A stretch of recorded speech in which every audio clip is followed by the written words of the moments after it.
कुपुत्रो जायेत क्वचिदपि कुमाता न भवति। कुपुत्रो जायेत क्वचिदपि कुमाता न भवति। न मन्त्रं नो यन्त्रं तदपि च न जाने स्तुतिमहो। न चाह्वानं ध्यानं तदपि च न जाने स्तुतिकथा। न जाने मुद्रास्ते तदपि च न जाने विल्पनं। परं जाने माता त्वदनुसरणं क्लेशहरणं। विधेराज्ञानेन द्रविणविरहेणालसतया। विधेया सख्यत्वात् तव चरणयोर्याच्युतिरभूत्।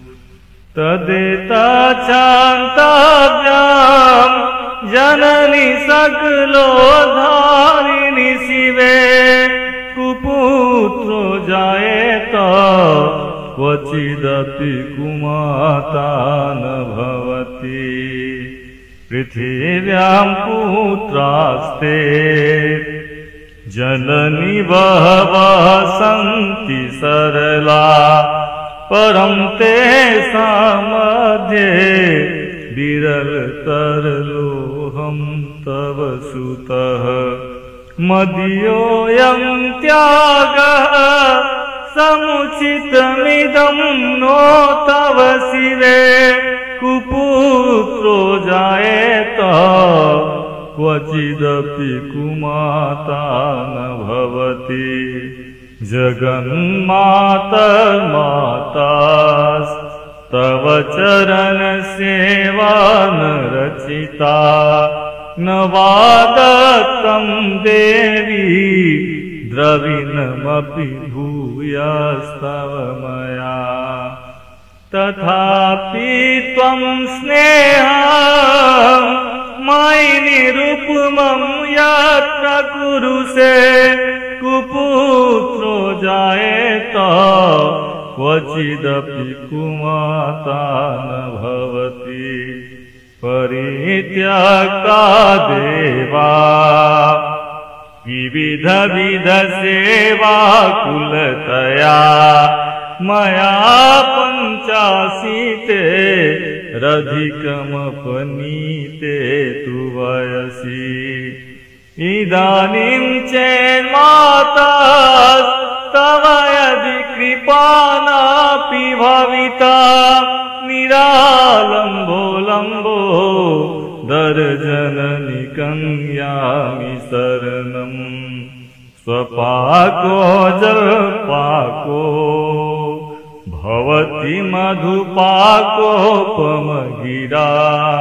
निरातङ्को रङ्को विहरति चिरं कोटिकनकै। तवापर्णे कर्णे दिशति मनुवर्णे फलमिदं। जनः को जानीते जननी जपनीयं जपविधौ। चिताभस्मालेपो गरलमसनं दिक्पटधरो। जटाधारी कंठे भुजगपतिहारी पशुपतिः। कपाली भूतेषु भजति जगदीशैकपदवीं। भवानी त्वत्पाणि ग्रहण परिपाटी फलमिदम्। न मोक्षस्याकाङ्क्षा भवविभववाञ्छापि च न मे। न विज्ञानापेक्षा शशिमुखी सुखेक्षापि न पुनः। अतः स्वां संयाचे जननि जननं यातु मम वै मृडानि रुद्राणि शिव शिव भवानीति जपतः मृडानि रुद्राणि शिव शिव भवानीति जपतः नाराधितासि विघ्ना विवधोपचारै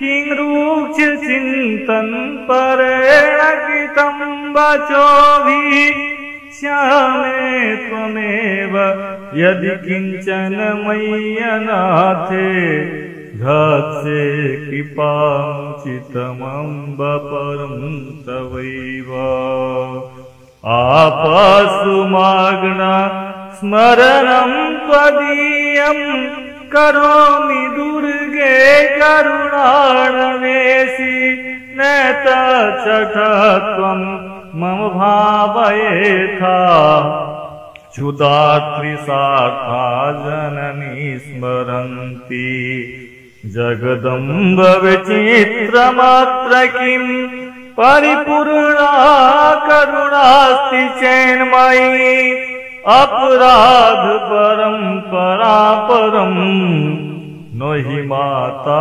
समुपेक्षते सुतम्